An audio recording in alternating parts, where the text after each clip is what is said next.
आपका ऑफिस देश का पहला आईएसओ प्रमाणित ऑफिस बन गया है। क्या है इसका मतलब और लोगों को इससे कैसे फायदा पहुंचेगा? देखिए, हकीकत तो ये है कि पूरे देश के अंदर तमाम जो चुने हुए जनप्रतिनिधि हैं, वो अपने हिसाब से, अपने तरीके से जनता की सेवा करने की कोशिश करते ही रहते हैं। हम्म। लेकिन इन तमाम कोशिशों में कोई इस बात पे ध्यान नहीं देता कि जो जनता है, जो हम्म। आपके आप ऑफ़िस का उपयोग कर रही है, उसके अनुभवों को और बेहतरीन कैसे बनाया जाए। हम्म। एक कार्यालय जहाँ से सेवाएँ दी जा रही हैं, उन सेवाओं में या सेवाओं के देने की प्रक्रिया में किस तरह से बदलाव किए जाएँ कि हम्म। आने वाले लोगों का एक्सपीरियंस एनहांस हो, इसके ऊपर कोई तवज्जो देता नहीं है। हम्म। पढ़े-लिखे होने का फ़ायदा है, मैंने इस पे तवज्जो देना शुरू किया हम्म। और अंतर्राष्ट्रीय संस्था है आईएसओ, हम्म। उनके द्वारा स्थापित अंतर्राष्ट्रीय मानकों के अनुरूप हमने अपने दफ्तर के अंदर के इंटरनल प्रोसेसेस को डिफाइन किया, हम्म। उन्हें डॉक्यूमेंट किया और अलग-अलग जो इंटरनेशनल बेंचमार्क है, उसके मुताबिक जो अलग-अलग पॉइंट ऑफ कॉन्टैक्ट होने चाहिए, हम्म। उन्हें अपॉइंट किया और सारा का सारा जो ग्रीवेंस रिड्रेसल का सिस्टम है, हम्म। उसको पर्सन डिपेंडेंट ना होके हमने प्रोसेस डिपेंडेंट कर दिया। हम्म। ये प्रोसेस डिपेंडेंट होने का मतलब ये कि दफ्तर में एक कुर्सी पे कोई बैठा है, नहीं बैठा है या आपको पता नहीं कि आपका काम किस विभाग से होने वाला है, आप दफ्तर में वॉक इन करिए और आपका काम होगा। बगैर इस बात की चिंता किए बगैर आपका काम होगा कि आप ये काम किससे करवाएँ। तो हम्म। इससे जो है जो जनता है, उसका अनुभव पहले से बेहतरीन होता है। वो हम्म। बगैर चिंता के, खौफ के, परेशानी के या इस संशय के आती है दफ्तर में कि ये काम है तो लेकिन किसको बोलूँ पता नहीं। वो आए दफ्तर में उनका काम किया जाता है। तो ये एक अलग किस्म का प्रयोग किया गया और पूरे देश के अंदर ये जो दफ्तर जहाँ हम बैठे हुए हैं इसमें, ये हम्म। इकलौता आईएसओ सर्टिफाइड दफ्तर है और लेकिन अरविंद जी के शब्दों में कि असल प्रमाण पत्र जो है वो जनता देती है।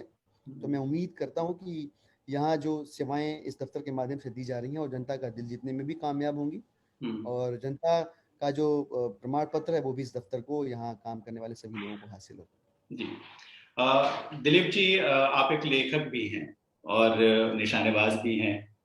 म्यूजिक के भी शौकीन हैं आप और विधायक भी हैं और इससे पहले आप आईटी प्रोफेशनल थे। अब अगला क्या होगा? मतलब कुछ बचा है, किसी चीज को छोड़ेंगे या सब में हाथ आजमाना है? नहीं देखिए ये तो है ज़िंदगी का फ़लसफ़ा है, सबने तय करना है कैसे-कैसे जीना है। हम्म। मैंने तय किया कि जब तक कब्र में पैर भी लटके हों और हम्म। साँस चलती रहेगी तो सीखना है। जो भी सीखने लायक मिले उसे सीखना है हम्म। और इसी प्रक्रिया में ये सारी चीज़ें हुई। लेकिन एक चीज़ जो शुरू से लेके आखिरी तक रहेगी वो है मेरे साथ मेरी हमसफ़र मेरी कलम। हम्म। मैं कलम का सिपाही कल भी था, आज भी हूँ और आने वाले कल में भी रहूँगा, चाहे और कुछ रहूँ चाहे ना रहूँ, अदीब, मुसन्निफ़ जो भी कहें आप, हम्म। लेखक कहें आप, वो मैं रहूँगा, वो रहना पसंद करूँगा क्योंकि ये this is something which is close to my heart और अभी सियासत में भी हूँ, तो मेरे लिए तो लिखना आदमी होने की शर्त है। हम्म। सियासत का जो मूलभूत स्वभाव होता है, वो आपको अंदर से शुष्क करता है, ड्राई करता है।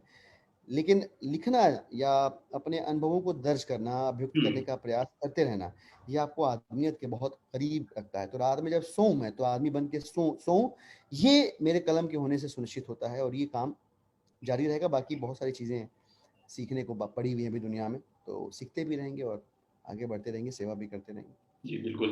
अगर मैं बात करूं आपके 2011 से अब तक के सफर पर, खासकर जब आप आईएससी से जुड़े और उसके बाद फिर आपने राजनीति का सफर शुरू किया, तो अब तक का सफर कैसा रहा है आपका?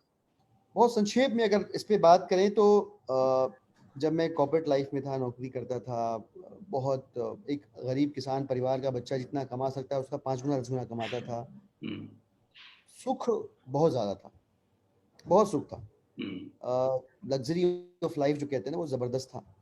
लेकिन जब वो छोड़ा और दूसरे की मुस्कुराहट में अपनी मुस्कुराहट ढूँढने की कोशिश शुरू की, हम्म।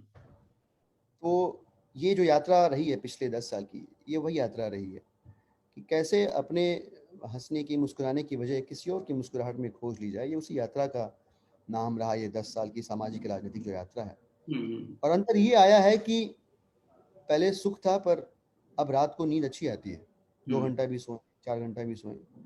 यानी कहने का मतलब कि अब सुख तो शायद उतना नहीं है, रुपया पैसा तो शायद उतना नहीं है, लेकिन अब सुकून बहुत ज़्यादा है। सुकून इस बात का कि हर दिन जो हम जीते हैं, जो गुज़रता है हमारी ज़िंदगी में, उस वो दिन ख़त्म होता है एक सुकून के साथ, एक संतोष के साथ ख़त्म होता है कि हाँ, आज 2, 4, 5, 10, 20, 50 लोगों की ज़िंदगी में थोड़ा असर डाल पाए। कुछ लोगों की थोड़ी बहुत मदद कर पाई। हम सब कर लेते हैं, हम्म, इसका भी दम नहीं भरते, और हम करते हैं ये भी गुरूर नहीं पालते। हम ये मान के चलते हैं कि हम ज़रिया हैं, कुछ भी कर पा रहे हैं तो ये करने का हम ज़रिया हैं। I hmm, strongly believe in concept of trusteeship. तो मुझे लगता है कि वो ज़रिया हम बने इसके लिए भी ऊपर वाले का, जिसने हमें बनाया, या कुदरत, या अल्लाह, ईश्वर, वाहिगुरु, जीसस, जो भी है, हम्म, इसका शुक्रिया अदा करता हूँ मैं कि मैं, हमारी टीम के लोग, हम में से कोई भी एक आदमी किसी के काम आने का एक माध्यम बन सका, निमित्त बन सका, ज़रिया बन सका। ये सुकून है। तो ये अंतर है दोनों ज़िंदगियों में, और बिल्कुल संतोष है, बिल्कुल सही जगह पे हैं। और बदलाव का अगर कोई रास्ता है, आगामी भारत में कुछ अलग होना है, तो वो यहीं से होके गुजरेगा। ये विश्वास, ये आस्था भी है। जी।